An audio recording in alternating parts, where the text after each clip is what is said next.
Welcome everyone. स्वागत है आप सभी का आज के न्यूज सेशन में। मैं विपिन शर्मा लेकर हाजिर हूं आज के समाचार पत्रों में छाई हुई मुख्य मुख्य खबरें। तो पहली खबर है आपके लिए, छात्रों की जीत, अब एक दिन में होगी पीसीएस प्री परीक्षा। उत्तर प्रदेश से खबर है, मुख्यमंत्री की पहल पर लोक सेवा आयोग ने वापस लिया 5 नवंबर का अपना फैसला। क्या फैसला? उत्तर प्रदेश में सबसे बड़ी प्रतिष्ठित सम्मिलित राज्य प्रवर अधीनस्थ सेवा प्रारंभिक परीक्षा 2024 एक दिन में कराने की मांग को लेकर 4 दिन से आंदोलन जो प्रतियोगी छात्र हैं उनकी आखिरकार जीत हो गई है। छात्र इसे लेकर लोकतांत्रिक तरीके से आंदोलन कर रहे थे। मुख्यमंत्री योगी आदित्यनाथ की पहल पर उत्तर प्रदेश लोक सेवा आयोग को गुरुवार दोपहर बाद 2 दिन परीक्षा आयोजित कर मानकीकरण नॉर्मलाइजेशन लागू करने का 5 नवंबर का अपना फैसला वापस ले लिया है और अब ये परीक्षा एक दिन में ही होने वाली है। आयोग के सचिव अशोक कुमार ने माइक से पीसीएस प्री परीक्षा एक दिन में कराने की घोषणा की और आरओ 2023 प्री के संबंध में समिति का गठन किए जाने की जानकारी भी दी। बाद में इन दोनों परीक्षाओं को लेकर आयोग के अनुसचिव ओमकार नाथ सिंह की ओर से लिखित आदेश भी जारी कर दिया गया। आरओ के लिए भी कमेटी बन चुकी है। अभी ये फिलहाल में स्थगित कर दी गई है परीक्षा। पीसीएस के लिए 10 किलोमीटर में केंद्र की बाध्यता भी समाप्त हो गई है। 77 घंटे आंदोलन के बाद मानी गई प्रतियोगी छात्रों की मांग। 3:30 पर संजय सिंह जो अध्यक्ष हैं श्रीनेत आयोग पहुंचे। 4 बजे घोषणा हो गई कि प्री परीक्षा एक दिन में ही कराई जाएगी। तो आंदोलित छात्रों के लिए बहुत ही अच्छी खबर है, उनकी जीत हुई है। इसलिए कहा गया है, कौन कहता है आसमां में छेद नहीं हो सकता, एक तबीयत तो पत्थर से उछालो यारो। इसी के बाद अगली खबर है, बीएसएनएल के उपभोक्ताओं को मार्च तक मिलेंगी 4G सेवाएं। दिसंबर अंत तक लखनऊ के सभी क्षेत्रों में पहुंच जाएगा यह तेज नेटवर्क। बीएसएनएल में भी काफी उपभोक्ता बढ़ गए हैं, जिसकी वजह से अब बीएसएनएल भी अपनी क्वालिटी में सेवाओं में सुधार करने जा रहा है। बीएसएनएल अब अपने लाखों ग्राहकों को बेहतर सुविधाएं देने के साथ जोड़े रखने की ठोस कोशिशों में जुटा हुआ है। इससे लेकर तैयारियां भी तेज कर दी गई हैं, क्योंकि पता चला नेटवर्क नहीं आ रहा है। अगर किसी ने पोर्ट कराकर सिम अपना बीएसएनएल में कर लिया है, नया सिम बीएसएनएल का ले लिया और नेटवर्क की प्रॉब्लम बनी रही, डेटा का यूज नहीं कर पाए, तो फिर फायदा क्या होगा बीएसएनएल का। इसलिए ग्राहक दूसरे नेटवर्क की तरफ ना जाएं। बीएसएनएल अपनी सुविधाएं बेहतर करने की कोशिश में लगा हुआ है। सिपाही भर्ती परीक्षा का रिजल्ट जारी हो चुका है। बिहार पटना से खबर है, बिहार पुलिस में 21,391 सिपाहियों की भर्ती के लिए आयोजित लिखित परीक्षा का परिणाम गुरुवार को जारी कर दिया गया। कुल 1,07,079 अभ्यर्थियों का शारीरिक दक्षता परीक्षा पैट के लिए चयन हुआ है। केंद्रीय चयन पर्षद सिपाही भर्ती ने अपनी वेबसाइट पर सभी चयनित अभ्यर्थियों के क्रमांक सहित परिणाम जारी किया है। रिक्त पदों से 5 गुना अभ्यर्थियों का चयन किया गया है। चयन पर्षद के अनुसार शारीरिक दक्षता परीक्षा के लिए अलग से तिथि प्रकाशित की जाएगी और आयोग की वेबसाइट पर जाकर के इसका आप परिणाम देख सकते हैं।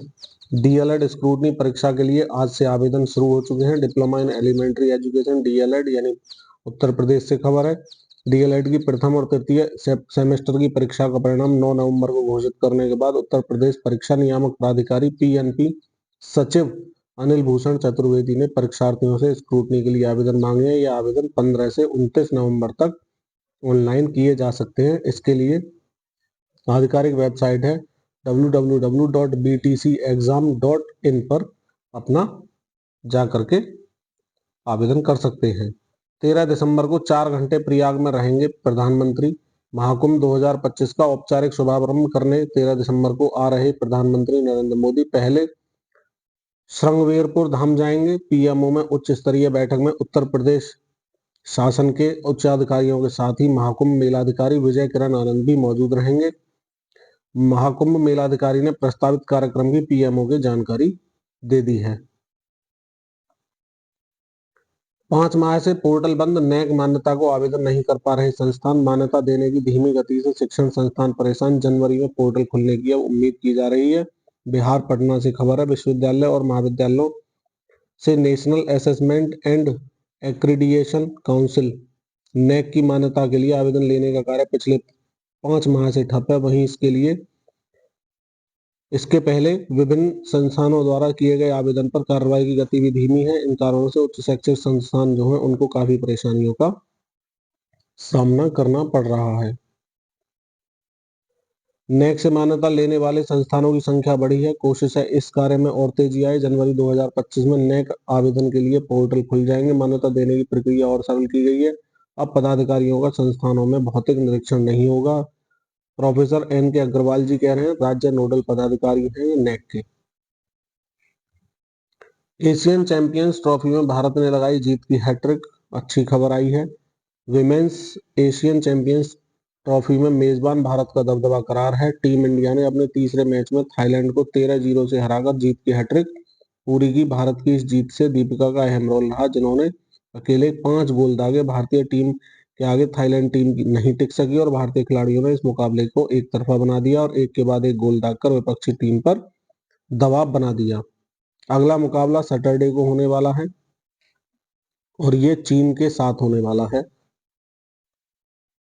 पहले सरकारी कार्यालयों में स्मार्ट प्रीपेड मीटर, केंद्रीय ऊर्जा मंत्री बोले 5% से अधिक बिल लगाए जा सकते हैं चेक मीटर। उत्तर प्रदेश में बिजली उपभोक्ताओं के घरों में लगाए जा रहे स्मार्ट प्रीपेड मीटर से जुड़ी जो आशंका है उनके समाधान के लिए भारत सरकार द्वारा तय किए गए 5% चेक मीटर लगाने के मानकों का पालन किया जाएगा।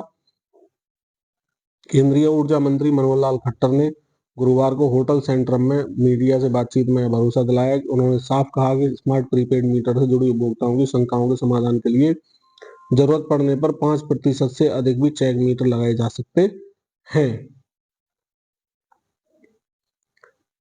आज फैसले का दिन आ चुका है। जोहान्सबर्ग में इंडिया और साउथ अफ्रीका के बीच T20 आई का आखिरी मुकाबला 2-1 के स्कोर से टीम इंडिया साउथ अफ्रीका से आगे है। 10 विकेट पूरी सीरीज में वरुण चक्रवर्ती ने अब तक लिए हैं। तो all the best to team India और आप क्रिकेट में हमें जीत दिलाएं। इसी के साथ 5 जिलों में खुलेंगे नर्सिंग कॉलेज। 10 करोड़ स्वीकृत हो चुके हैं। उत्तर प्रदेश के हर जिले में एक मेडिकल कॉलेज स्थापित होने के साथ ही गुणवत्ता युक्त नर्सिंग सेवाओं के लिए नर्सिंग कॉलेज भी शुरू किए जा रहे हैं। इस क्रम में 5 स्वशासी मेडिकल कॉलेजों में नर्सिंग कॉलेज खोलने की अनुमति मिल गई है। इसके लिए राज्य सरकार ने स्वीकृत 10 करोड़ रुपए के बजट में से 2.5 करोड़ रुपए की पहली किस्त भी जारी कर दी है। कहां खुलेंगे? बस्ती, शाहजहांपुर, बहराइच, फिरोजाबाद और अयोध्या मेडिकल कॉलेज में ही नर्सिंग कॉलेज स्थापित होंगे। ग्रुप ए में 97 इंजीनियरों को भर्ती को मिली मंजूरी। प्रधानमंत्री नरेंद्र मोदी के विकसित भारत 2047 के मिशन को पूरा करने के लिए केंद्र सरकार ने ग्रुप ए में 97 इंजीनियरों CES रोड की भर्ती के लिए आदेश दिया है। सड़क परिवहन एवं राजमार्ग मंत्रालय में शीर्ष स्तर पर इंजीनियरों की नियुक्ति से विभाग के विजन 2047 के मास्टर प्लान में 1,25,141 किलोमीटर यानी 1.25 किलोमीटर सुपर एक्सप्रेसवे और एक्सेस कंट्रोल हाईवे निर्माण के लक्ष्य को आसानी से हासिल किया जा सकेगा।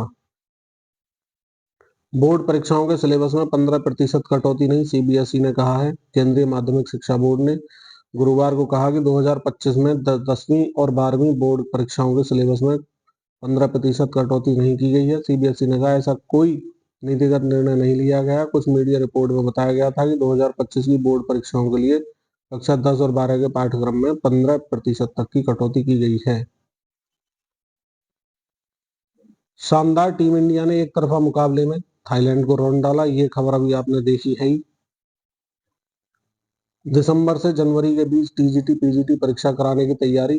परीक्षा केंद्रों के लिए शिक्षा सेवा चयन आयोग ने सभी जिलाधिकारियों को भेजा है पत्र। अशासकीय माध्यमिक विद्यालयों में TGT PGT और अशासकीय महाविद्यालयों में असिस्टेंट प्रोफेसर भर्ती की लिखित परीक्षा दिसंबर 2024 के तीसरे सप्ताह से जनवरी 2025 के दूसरे सप्ताह के बीच कराने की तैयारी है। उत्तर प्रदेश शिक्षा सेवा चयन आयोग की अध्यक्ष ने सभी जिलाधिकारियों को इस आशय का पत्र भेजते हुए परीक्षा केंद्रों की लिस्ट मांगी है। TGT PGT के लिए 4,163 पदों पर भर्ती प्रक्रिया 2.5 साल से लंबित है, जिसके लिए 93.19 लाख अभ्यर्थियों ने आवेदन किए। वहीं असिस्टेंट प्रोफेसर के 1017 पदों पर भर्ती के लिए 1.14 लाख अभ्यर्थियों ने आवेदन कर रखा है। आयोग की अध्यक्ष प्रोफेसर कीर्ति पांडे की ओर से प्रदेश के सभी जिलाधिकारियों को पत्र भेजकर बताया गया है कि परीक्षा दिसंबर के दूसरे से दिसंबर के तीसरे से जनवरी के दूसरे सप्ताह के बीच प्रस्तावित है। इसके लिए मानक के अनुरूप केंद्रों का चयन किया जाना है और उन्होंने आयोग को के ईमेल पर परीक्षा केंद्र की लिस्ट मांगी है। प्रदेश में 10 लाख सोलर रूफ टॉप स्थापित करेगी टाटा पावर। 5 लाख विद्यार्थियों को सौर ऊर्जा को लेकर किया जाएगा जागरूक। विभिन्न जिलों में 10,000 सोलर रूफ टॉप लगा चुकी है अभी तक कंपनी। टाटा पावर कंपनी ने प्रधानमंत्री सूर्यघर योजना के तहत उत्तर प्रदेश में 2 वर्षों में 10 लाख सोलर रूफ टॉप की स्थापना का लक्ष्य रखा है। अभी तक कंपनी 10,000 सोलर रूफटॉप स्थापित कर चुकी है। साथ ही कंपनी प्रदेश के 1,000 स्कूलों के 5 लाख विद्यार्थियों को बिजली के बचत करने और सौर ऊर्जा को लेकर जागरूक करने के लक्ष्य पर भी काम कर रही है। इसी के साथ आज का न्यूज सेशन यही समाप्त होता है। आपको हमारा सेशन पसंद आता है तो वीडियो लाइक कर दें, चैनल सब्सक्राइब करके रखें। इसी तरह की आगे आपको सेशन मिलते रहेंगे। इसी के साथ मैं विपिन शर्मा लेता हूँ आपसे विदा। जय हिंद, जय भारत, वंदे मातरम।